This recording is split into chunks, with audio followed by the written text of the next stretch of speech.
안녕하세요, 홍씨입니다. 오늘은 산타페 하이브리드 2026입니다.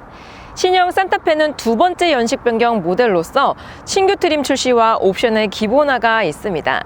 가장 먼저 신규 트림 H픽은 프레스티지 기반으로 천연 가죽 시트가 포함이 되어 있는 운전석 스마트 자세 대여 시스템, 에르고 모션 시트, 전동식 틸트 앤 텔레스코픽, 조수석에는 워크인 디바이스가 있고요. 또한 앰비언트 라이트와 함께 필러 헤드라이닝에는 스웨이드가 포함이 되고 2열 선크트까지 기본으로 탑재가 되면서 좀 더 풍족한 옵션 상태를 누릴 수 있게 됩니다. 그리고 블랙 익스테리어 패키지도 추가가 되었는데요. 블랙 잉크와 비교하면 250만 원이 저렴하지만 블랙 전용 디자인을 가져갈 수가 있게 됩니다. 가장 중요한 가격은 2025 기준으로 기본 품목 항목들이 많아졌기 때문에 평균 86만 원이 오른 3,964만 원부터 시작입니다. 저는 여기서 캘리그라피 차량을 타볼 예정입니다. 외장 컬러는 총 7가지 중에 하나를 고를 수가 있고요. 여기서 지금 보시는 컬러는 화이트가 아닌 사이버 세이지 펄입니다. 화이트와 비교했을 때 베이지 컬러가 2방울 정도 섞인 컬러라서 그런지 이 컬러를 좋아하시는 분들이 은근하게 많습니다. 그리고 전면부에서는 캘리그라피의 특징을 볼 수 있습니다. 일반 트림과 비교했을 때 캘리그라피 전용 패턴이 적용이 되면서 입체적인 느낌이 듭니다. 여기서 블랙 익스테리어를 추가하시게 되면은 블랙 포인트가 곳곳에 탑재가 되면서 좀 더 단단한 이미지를 가져갈 수 있습니다.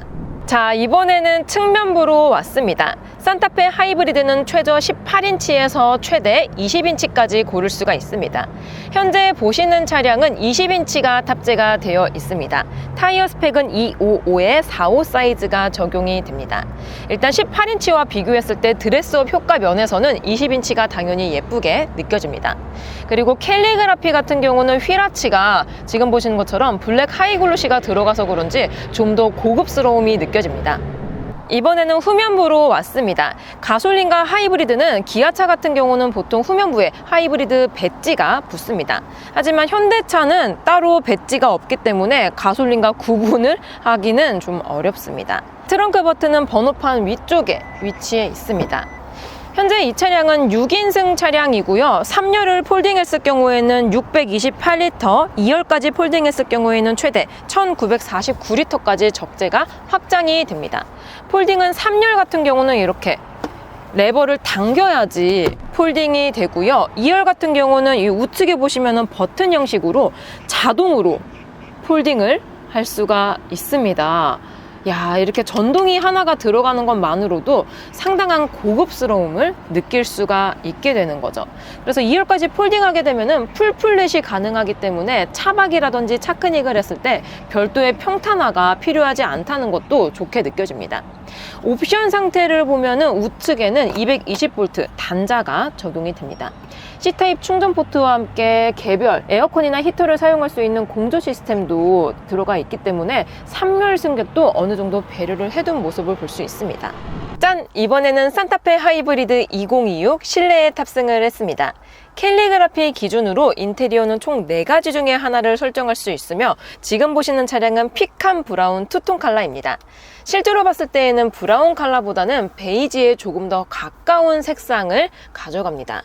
또한 가죽의 퀄리티도 나파 가죽이 캘리그라피에서는 기본으로 탑재가 되기 때문에 굉장히 부드럽고 고급스럽고 착자감도 좋은 편에 속합니다. 시트와 동일한 가죽의 암레스트에도 적용이 됩니다. 그리고 양방향 으로 오픈이 가능하기 때문에 패밀리카로 사용했을 때 이러한 부분에서 장점을 느낄 수가 있죠. 실내 컬러를 픽한 브라운 투톤으로 세팅을 해놓으면 내추럴 세레니티 오크 내장재가 탑재가 됩니다. 실제로 봤을 때는 와, 이 가구점에서 볼 법한 재질과 소재와 그리고 촉감, 컬러를 가지고 있기 때문에 굉장히 고급스럽습니다. 여기서 광택이 나면 약간 올드해 보일 수도 있는데 자세히 보시면 무광 처리가 되어 있어서 예쁩니다. 예뻐요. 그리고 캘리그라피 기준으로 스티어링 휠도 자세히 보시면 투톤으로 마감이 됩니다. 요거는 기본 트림에서는 투톤이 들어가지 않기 때문에 지금처럼 화려한 느낌은 없을 거예요. 클러스터도 12.3인치, 12.3인치 파노라믹 커브드 디스플레이가 적용이 됩니다. 여기서 2026으로 연식 변경이 되면서 기본 트림, 익스클루시브가 있는데 익스클루시브 기본 트림에서도 지금 보시는 파노라믹 커브드 디스플레이가 똑같이 적용이 됩니다. 과거에는 이 클러스터 옵션도 돈을 추가를 해야 됐었는데 2026 버전에서는 기본으로 넣어줍니다. 그리고 패널 좌측에는 지문 센서가 있기 때문에 디지털 키가 없더라도 차량을 시동을 켜고 할 수가 있고요. 또 전방에도 HUD가 포함이 되어 있어서 주행 중에 사용성이 좋습니다. 그리고 H픽 트림부터는 필러와 함께 헤드라이닝에 자세히 보시면은 굉장히 고급스러운 스웨이드가 마감이 됩니다. 이러한 디테일한 포인트에도 신경을 썼다는 게 느껴집니다. 그리고 이 차량은 풀옵션이기 때문에 듀얼 파노라마 선루프가 탑재가 됩니다. 선루프 같은 경우는 최고 트림 캘리그라피에서도 돈을 추가를 해야지 들어갑니다. 근데 좋은 이유가 뭐냐면 1열과 2열을 독립적으로 사용을 할 수 있습니다. 만약에 뒷자리는 좀 어둡게 가고 싶다 했을 때에는 리어 버튼을 누르면 저런 식으로 선스크린이 닫히게 됩니다. 이렇게 독립적으로 사용할 수 있다는 게 좋은 것 같습니다. 자, 이번에는 산타페 하이브리드 2열에 탑승을 했습니다. 현재 이 차량은 6인승이라서 독립 시트가 적용이 됩니다. 7인승이나 5인승과 비교했을 때 다른 점으로는 가장 먼저 윙 타입의 헤드레스트가 2열에 적용이 됩니다. 뭔가 윙 타입이라고 말하기엔 약간 옹졸한 사이즈긴 하지만 일반적인 5인승이나 7인승과 비교했을 때 조금 더 분할된 모습을 볼 수가 있습니다. 그리고 원터치 폴딩과 함께 릴렉션 시트도 적용이 되기 때문에 전동식으로 편안하게 시트 포지션을 조절할 수가 있습니다. 또한 시트도 앞뒤로 전개가 가능하기 때문에 기호에 맞춰서 사용할 수 있다는 장점도 있는 것 같아요. 그리고 옵션 상태로는 에어벤트는 중앙부가 아닌 B필로 쪽에 위치해 있습니다. 그래서 이쪽에서 송풍 방향을 조절할 수 있습니다. 앞쪽에는 C타입의 무선 충전 포트가 좌우 쪽에 각각 하나씩 적용이 되어 있고요. 또 아래쪽에도 별도의 수납 공간이 들어가 있습니다. 그리고 H픽 트림부터 2열 선스크린도 적용이 되기 때문에 이 정도면은 2열 옵션은 풍족하지 않나 라는 생각이 들어요. 자, 그럼 저는 시승을 나가보겠습니다. 고! 짠! 저는 산타페 하이브리드 2026을 타고 도로에 나왔습니다. 현재는 시내 구간이기 때문에 저속으로 운행이 가능합니다. 산타페 하이브리드 같은 경우는 47.7kW 전기 모터가 탑재가 됩니다. 네, 방금 혹시 소리 들으셨어요? 지금 엔진으로 가고 있거든요. 엔진 소리 잘 들어보세요. 이게 뭐 연식 변경이 되면서 흡차음제를 뭘 하나 빼먹은 건지 아니면은 제가 타고 있는 차만 뭔가 조립이 잘못된 건지 몰라도 이게 전기 모터로 구동이 될 땐 진짜 조용합니다. 왜냐? 전기 모터로 가니까. 근데 거기서 엔진이 개입이 되잖아요?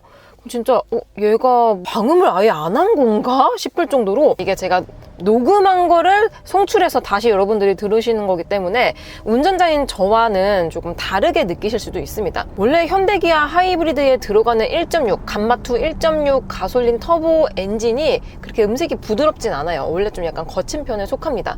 근데 제가 타고 있는 산타페 하이브리드에서는 유독 으렁 하면서 너무 시끄러워요. 근데 전기 모터로 주행할 때 또 조용해가지고 좋다 하다가 엔진이 개입이 되면은 갑자기 누가 소리를 꽥 지른 것처럼 우르릉 가기 때문에 깜짝깜짝 놀랍니다. 특히 시내 주행할 때 좀 더 놀라요.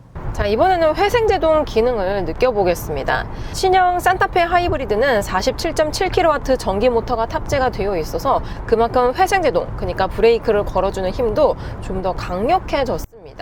그래서 이게 회생제동 모드 같은 경우는 패들 시프트, 핸들 뒤쪽에 레버 있잖아요. 이걸 이용해서 총 3단계로 조절이 가능합니다. 이거는 전기차에 들어가는 원페달 드라이빙 방식이 아니고 회생제동 기능만 들어가 있기 때문에 완전 정차까지는 지원이 되지는 않고 있습니다. 현재 회생제동을 가장 강력하게 세팅을 해둔 상태입니다. 이랬을 때 엑셀레이터에서 발만 떼볼게요. 발 뗐습니다. 발 떼니까 속도가 자연스럽게 줄어듭니다. 자연스럽게 줄어드는데 초반보다는 약간 뗀지 한 4에서 5초 정도 지났을 때 살짝 강력하게 회생제동이 개입이 됩니다. 다시 한번 엑셀레이터 밟았다가 발 뗄게요. 딱 떼게 되면 의외로 적극적으로 회생제동이 개입이 되기 때문에 막히는 길에서 레벨 3 정도로 세팅을 해 놓으신다면 브레이크를 밟을 일이 거의 없습니다. 그만큼 회생제동이 강력하게 개입이 된다라는 거죠. 레벨 1로 다시 변경을 했습니다. 엑셀레이터 밟은 다음에 발만 떼볼게요. 확실히 레벨 3와 비교했을 때 진짜 자연스럽게 개입이 됩니다. 쭉 엑셀레이터를 밟다가 브레이크를 아주 살짝 밟은 것처럼 정말 미세한 차이로 속도를 감속시켜주고 있습니다. 지금처럼 쭉 항속하는 구간에서는 회생제동을 레벨 1 정도로만 세팅을 해놓는 게 좋게 느껴집니다. 현재 시속 80km 정도로 주행하고 있고요. 요랬을 때 배터리가 한 55%? 그 정도 차 있으면 전기 모터로 웬만해서는 주행을 해줍니다. 근데 방금은 또 다시 엔진으로 개입이 되었습니다. 이게 전기 모터 사용량이 많다라고 하긴 하지만 듀얼 모터, 투 모터 시스템을 사용하는 차량들하고 비교한다면은 고속 구간에서는 EV 모드 범위는 그렇게 크지는 않은 것 같아요. 요거는 이제 저속 구간, 아주 막히는 구간에서 좀 더 전기 모터 사용량을 많이 보여주고 있습니다. 자, 이번에는 정속도입니다. 현재 시속 80km로 주행하고 있고요. 요랬을 때 데시벨을 측정해보면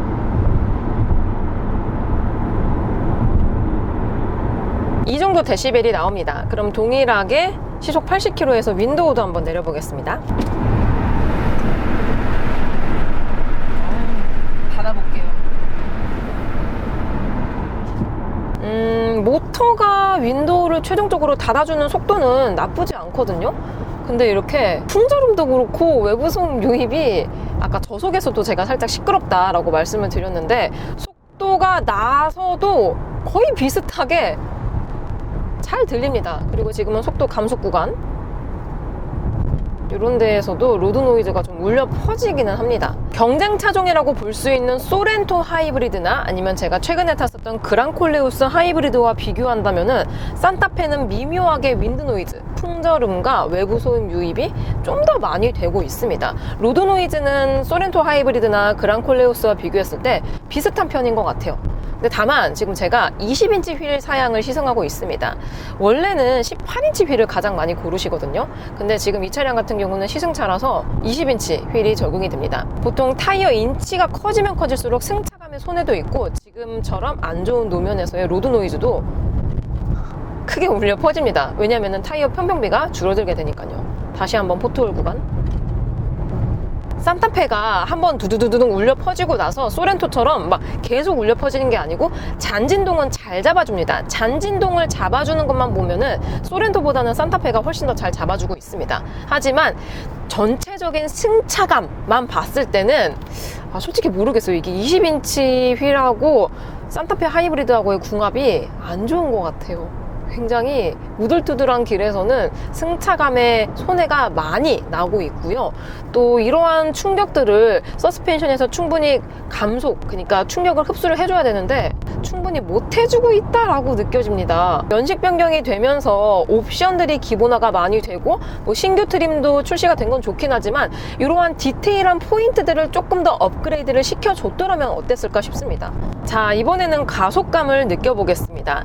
드라이브 모드는 이 아래쪽에 레버 방식으로 들어가 있습니다. EWD 기준으로 에코, 스포츠, 마이 드라이브 이렇게 세 가지가 있고요. 4륜 구동을 선택하게 된다면 터레인 모드가 추가가 됩니다. 제가 타고 있는 차량은 EWD 전륜 구동 사양이라서 터레인은 없어요. 자, 그러면 스포츠 모드로 현재 드라이브 모드를 변경을 한 상태이고요. 저속에서 고속으로 풀악셀! 초반에는 RPM만 높아지고 소리만 커지고 잘 안 달리거든요. 근데 속도가 붙고 나서부터는 또 한 방이 있습니다. 와, 지금 레드존이 RPM 6000에서 8000까지 자리를 잡고 있는데요. 제가 급 엑셀링을 밟으니까 RPM이 6000에서 조금 더 나아갔습니다. 즉 고RPM 사용은 잘해주고 있다라는 거죠. 근데 얘가 지금 감마2 가솔린 1.6 1600cc의 가솔린 엔진이 탑재가 되어 있습니다. 이게 터보릭이 발생이 초반에 되거든요. 다시 한번 밟아볼게요. 밟고 나서 한 1.5초 정도 있다가 반응을 해줍니다. 특히 하이브리드 같은 경우는 저속 구간에서는 전기 모터 출력이 더해지기 때문에 터보렉, 그러니까 터보차저가 들어가 있는 차량들의 단점을 어느 정도는 보완을 해줄 수가 있습니다. 근데 제가 타고 있는 산타페는 경쟁 차종인 소렌토 아니면 그랑콜레오스와 비교했을 때 공차 중량이 좀 더 무겁습니다. 왜냐? 덩치가 좀 더 크니까. 그런 무거운 중량 때문에 실제 가속을 했을 때에는 오히려 단점, 마이너스로 다가오고 있습니다. 엔진만으로는 약 180마력의 힘을 보유하고 있습니다. 그러니까 수치로만 보면은 괜찮거든요. 근데 산타페는 아시다시피 덩치도 크고 또 공차 중량도 무겁기 때문에 1600cc의 가솔린 엔진이 얘를 끌어주기에는 살짝은 부족하다라고 느껴집니다. 그리고 전기 모터도 소렌토와 동일한 47.7kW가 들어가지만 어쨌든 간에 제가 타고 있는 산타페가 좀 더 무겁기 때문에 저속 구간에서 이 토크라든지 마력을 보완해 주는 게 소렌토와 비교하면은 살짝 미진한 편에 속합니다. 물론 산타페는 패밀리카로 많이 사용하는 차종인 만큼 가족들 다 같이 이동하는 이동수단이라서 막 이렇게 밟으시는 분들은 거의 없으시겠죠. 하지만 달릴 수 있는데 안 달리는 것과 못 달리는데 안 달리는 거는 굉장히 큰 차이가 있습니다. 산타페는 못 달리는 편에 좀 더 가깝습니다. 대신 지금처럼 스포츠 모드로 바꾸게 되면은 패들 시프트로 이렇게 업 시프트 하다가 다운 시프트도 할 수가 있습니다. 이게 에코 모드나 일반 모드에서는 회생제동 모드를 조절할 수 있는데 스포츠 모드에서는 약간의 펀 드라이빙을 느낄 수 있도록 이러한 방식은 또 좋은 것 같습니다. 세상에 여러분, 제가 스포츠 모드로 조금 주행을 했더니 스포츠 모드는 대개는 전기 모터 주행이 아닌 엔진 주행이거든요. 그래서 그런지 지금 배터리가 거의 90%가 차 있습니다. 세상에나, 이 정도 차 있으면 속도를 쭉 올려도 웬만해서는 전기 모터로 주행을 해줍니다. 한 시속 80km 기준으로 봤을 때 뭔가 배터리 게이지만 봤을 때는 되게 든든합니다. 하지만 잘 보세요. 지금 전기 모터로 주행하고 있습니다. 실시간으로 전기 모터 배터리 이 게이지가 빠지는 걸 볼 수가 있습니다. 이게 싱글 모터 풀 하이브리드의 단점이죠. 그래서 요즘 최신 현대기아 하이브리드 차량은 싱글 모터를 단 거 치고는 높은 연비와 함께 고효율을 보여주고 있긴 하지만 확실히 타 브랜드에서 사용하는 듀얼 모터 시스템과 비교를 한다면은 이러한 부분에서 차이점이 있긴 합니다. 전방에 좁은 유턴 구간이 있기 때문에 신형 산타페 하이브리드의 조향감을 느껴보겠습니다. 드라이브 모드는 스포츠가 아닌 마이 드라이브 모드로 세팅을 해놨어요. 왜냐하면은 마이 드라이브 모드로 진입을 하면은 파워트레인과 스티어링을 따로 조절할 수가 있습니다. 파워트레인은 저는 스마트로 해놨고요. 스티어링 휠만 스포츠로 세팅을 해놨습니다. 지금 이 차량은 최고 트림의 풀 옵션이라서 360도 어라운드 뷰 기능이 탑재가 됩니다. 그래서 전방, 후방, 측방 360도 다 보여주고 있어요. 근데 이게 진짜 CC&C는 더 이상 업그레이드를 안 해주는 것 같습니다. 지금 이 차량은 화이트 바디도 아니고 심지어 캘리그라피라서 이 디자인도 아니거든요. 그리고 휠도 이거 아니에요. 요거 연동은 나중에 추후에 출시될 플레오스 커넥트에 적용이 될까요? 안 될까요? 될 것 같기도 합니다. CC&C의 한계는 여기까지인 것 같아요. 자, 그럼 이제 돌아보겠습니다.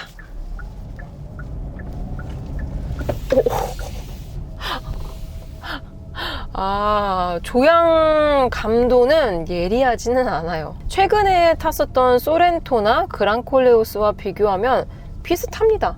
사실 요 정도 세그먼트, 데일리카 포지션을 가지고 있는 중형급의 SUV들은 스포티함과는 거리가 멉니다. 왜냐면은 다인승 차량으로 제작이 되었기 때문에 스포티함보다는 편안함에 초점을 맞췄어요. 그리고 실내 공간을 넓히기 위해서 일단 차체가 조금 크게 되면은 공차 중량도 많이 나가기 때문에 이러한 부분에서는 또 스포츠성하고 거리가 느껴지긴 합니다.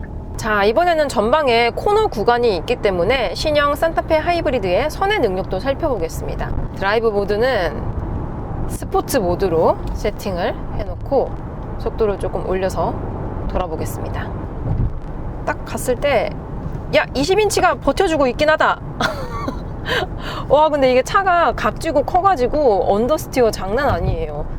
지금 막 서킷 주행을 하고 있는 게 아님에도 불구하고 이 정도면은 얘로 서킷 주행하면 진짜 난리 나겠는데? 그 정도로 스포티함과는 거리가 상당히 있습니다. 대신 이게 기본 인치수인 18인치와 비교했을 때 20인치는 코너 구간이 깊어지면 깊어질수록 약간 이 롤링을 잡아주는 게 살짝 있거든요. 뭐 드라마틱한 효과가 아니긴 하지만 그래도 0.1 정도는 더 보태준다 라는 거죠. 자, 그럼 여기서 급조향까지 같이 해보겠습니다. 먼저 좌측입니다. 딱 했을 때 무게중심이 살짝 불안정해요. 그리고 하중 이동도 발생을 하게 됩니다. 아무래도 키가 커서 오는 불안함이 있어요. 다시 한번 반대편으로 해볼게요. 딱 핸들을 딱 틀고 나서 이게 웨이브를 탄다고 하죠. 전륜과 후륜이 시간 차이를 두고 옵니다. 마치 기차를 탄 것처럼. 산타페는 가솔린이든 하이브리드든 동일하게 이런 펀드라이빙보다는 편안하게 이제 이동수단으로 사용을 했을 때 극강의 만족감을 느낄 수 있을 것 같습니다. 요번에는 스마트 크루즈 컨트롤을 활성화를 시켜보겠습니다. 핸들에 있는 버튼 한 번만 클릭하면은 지원이 되고요. 고속도로 주행보조 2, 차로 유지보조 2 등 최신 ADAS가 들어가 있고 또 차선 변경 보조까지 지원을 해주고 있습니다. 깜빡이 킨 다음에 핸들에 살짝만 손을 얹습니다. 아주 안전적으로 차선 변경을 해줍니다. 이것도 소렌토랑 비슷하기는 한데 전방의 HUD 헤드업 디스플레이에서 제가 자동 차선 변경을 누르게 되면은 레몬색, 라임색 컬러로 내가 가고자 하는 방향을 시인성 좋게 표시를 해주고 있습니다. 그래서 굳이 이 클러스터를 보지 않고 HUD만 보더라도 바로 알 수 있게끔 보여주고 있고요. 요거는 또 이제 클러스터에서도 한 번 더 표현을 해줍니다. 그리고 지금은 약간 코너 구간입니다. 약간 곡선 구간이거든요. 여기서 차로를 중앙으로 최대한 유지를 해주고 있고 핸들 보조도 되게 자연스럽게 들어옵니다. 어떤 차량들, 특히 제가 최근에 타봤었던 그랑콜레오스 같은 경우는 되게 부자연적으로 해줬거든요.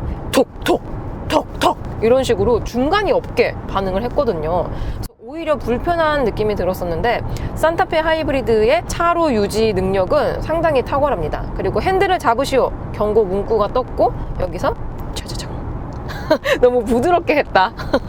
그립 감지 시스템이 들어가 있기 때문에 굳이 내가 토크 방식처럼 이렇게 하지 않더라도 차량이 인식을 해줍니다. 요거는 소렌토도 요번에 2026으로 연식 변경이 되면서 산타페처럼 그립 감지 시스템이 들어가 있죠. 자, 그리고 요번에는 음성 인식 시스템을 사용해 보겠습니다. 우측에 버튼 한 번만 누르면 돼요. 조수석 윈도우 열어줘.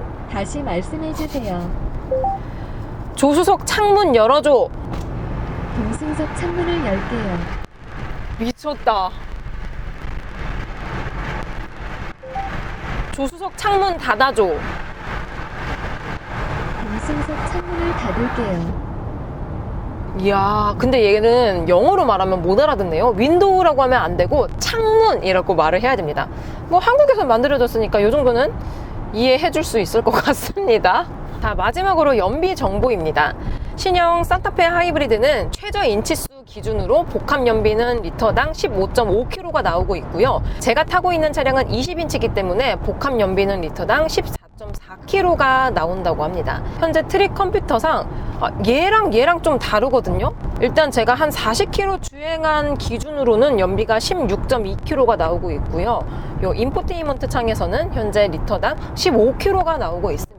그래도 복합 연비보다는 훨씬 더 잘 나오는 편인 것 같아요. 짠! 이번에는 산타페 하이브리드 2026 2열에 탑승을 했습니다. 이 독립 시트는 이게 좋아요. 딱 독립적으로 승객을 편안하게 감싸주고 있으니까 상당히 안락합니다. 그리고 전동 시트가 들어가 있기 때문에 리클라이닝이 여기까지 됩니다. 자, 그럼 연속된 방직턱 구간을 넘으면서 승차감을 느껴보겠습니다. 너무 누웠으니까 살짝 세울게요. 먼저 첫 번째 방직턱입니다. 확실히 중형급을 오게 되면은 1열도 편안하긴 해요. 1열도 편안하긴 하지만 2열도 거의 비슷하게 편안함을 가져가게 됩니다. 현재 제가 타고 있는 산타페 하이브리드는 최대 인치수인 20인치가 달려 있습니다. 여기서 맨홀까지 20인치 치고는 나쁘지 않은 괜찮은 하체 감각을 가지고 있습니다. 근데 요거는 둔턱 구간에서 그렇게 느껴지는 거고 좌우 살짝 충격이 컸는데요. 이제 좌우 노면 상태가 다른 곳 있잖아요, 지금처럼. 아니네요. 방금 전까지는 방지턱의 높이가 조금 낮아서 편안하다고 느꼈었습니다. 하지만 방지턱 높이가 조금 높아진다거나 아니면은 좌우 노면 상태가 다른 구간을 연속으로 지나갔을 때에는 나 방금 편안하다고 느꼈는데 거짓말인가 싶을 정도로 갑자기 공격적으로 변합니다, 하체가.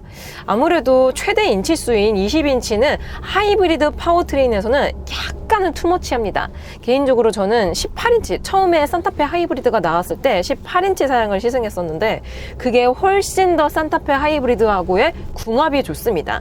20인치는 드레스업 효과가 있어서 멋있기도 하지만 지금처럼 맨홀 구간이나 포트홀 구간이나 안 좋은 노면 상태를 지속적으로 가게 된다면은 이거 뭘까 싶어요. 왜냐면 이게 지금 캘리그라피에다가 풀옵션이라서 5천만 원이거든요. 5천만 원짜리 2열 뒷자리 승차감이 이렇다. 이러면 좀 불만을 가질 수밖에 없거든요. 그래서 하이브리드를 보시는 분들은 저는 20인치는 추천드리고 싶지 않습니다. 20인치는 연비도 안 나오고 최종 주행 가능한 거리도 짧게 나오고 또 지금 보시는 것처럼 승차감의 손해도 꽤 많이 벌어지기 때문에 18인치를 적극적으로 추천을 드립니다. 그래도 편안한 노면 상태, 깔끔한 노면 상태에서는 극강의 승차감을 느낄 수 있다 보니까 패밀리카로 많이들 선택을 하시는 것 같긴 합니다. 짠! 이번에는 산타페 하이브리드 3열에 탑승을 했습니다. 중형 SUV에서 3열은 사람을 못 앉는 공간이다, 핸드백 놔야 된다 하긴 하지만 그래도 사람이 앉을 수 있게 만들어져 있습니다. 지금 보시는 것처럼 이렇게 안전벨트도 있고요. 그럼 이제 안 좋은 노면 상태를 한번 지나가 보도록 하겠습니다. 먼저 방지턱 구간입니다. 야. 제가 방금 전까지 2열에 앉았을 때에는 편안한 노면 상태에서는 아주 편안하게 갈 수 있지만 안 좋은 노면 상태를 지속적으로 가면은 호불호가 있는 세팅값이다 라고 말씀을 드렸는데요. 3열은 호불호가 없어. 그냥 불호밖에 없습니다. 어쩔 수가 없어요. 왜냐면은 지금 제 옆에, 그러니까 이 팔걸이 안쪽에 바퀴가 있습니다. 뒷바퀴가. 그러니까 현가 장치가 지금 제 엉덩이 옆에서 정말 열심히 굴러다니고 있기 때문에 노면의 충격이라든지 불필요한 이런 곡선 구간들을 정말 디테일하게 읽어주고, 또 이제 충격, 어머 제가 오버액션 하는 거 아니에요. 충격을 흡수를 해줘야 되는데 3열은 아무래도 이제 바퀴 위에 시트가 있기 때문에 어쩔 수 없습니다. 대다수의 자동차들이 세그먼트가 커지고 아무리 비싼 차를 타더라도 휠하우스 뒤에 있는 시트를 타잖아요. 그러면은 대부분은 승차감이 안 좋긴 합니다. 근데 여기서 이제 디테일의 차이가 최종적인 완성도를 만드는 거죠. 하지만 제가 타고 있는 산타페 하이브리드의 3열은 그런 디테일을 신경을 썼다라고 느껴지지는 않습니다. 다시 한번 방지턱 넘어볼게요. 잠깐만. 약간 목이 아픈데요. 그 정도로 지루할 틈이 없어요. 이렇게 저 약간 신장 개업하는 가게집의 앞에 있는 풍선이 된 것 같은데 재밌습니다. 재밌어요. 그리고 방금은 전기 모터로 주행하다가 엔진이 개입이 되었는데 희한하게 얘는 지금 이제 프론트 쪽에 엔진이 있잖아요. 근데 엔진이 개입이 되면은 그 부미음들이, 그런 불필요한 소음들이 3열 쪽에서 좀 많이 울려 퍼집니다. 정리하자면은 승차감도 아주 디스코 팡팡이고 정숙도도 조용하진 않다라고 느껴져요. 그래서 3열을 최대한 사람을 안 태우시는 걸 추천드리긴 하지만 그래도 불가피한 상황에서는 탈 수는 있다라는 거죠. 하지만 편안하진 않습니다. 자, 이렇게 산타페 하이브리드 2026을 시승해 보았습니다. 에어백은 총 10개가 탑재가 됩니다. 충돌 테스트는 KN캡에서는 1등급, 미국 IIHS에서는 2025 탑 세이프티 픽 플러스 최고 등급을 받았습니다. 리콜 소식은 2026 버전 기준으로 없습니다. 자, 산타페 하이브리드 2026 어떠냐? 산타페는 내년에 페이스리프트가 예정이 되어 있습니다. 어떻게 보면 끝물이긴 하지만 거듭된 연식 변경으로 인해서 패키징이 좋아졌습니다. 동급 차량들과 비교했을 때 산타페는 가장 높은 가격대를 가지고 있습니다. 다만 세부 항목들을 보았을 때 소렌토 하이브리드나 그랑콜레오스 하이브리드와 비교했을 때 기본 항목이 빵빵하기 때문에 옵션을 중요시 여기시는 분들에게는 오히려 산타페가 더 나은 선택지가 준비가 될 수 있을 것 같습니다. 저는 그럼 다음 영상으로 찾아뵐게요. 오늘도 저의 영상이 재밌고 도움이 많이 되셨다면 좋아요와 구독 그리고 알림 설정까지. 다음 시간에 또 뵐게요. 안녕. 빵.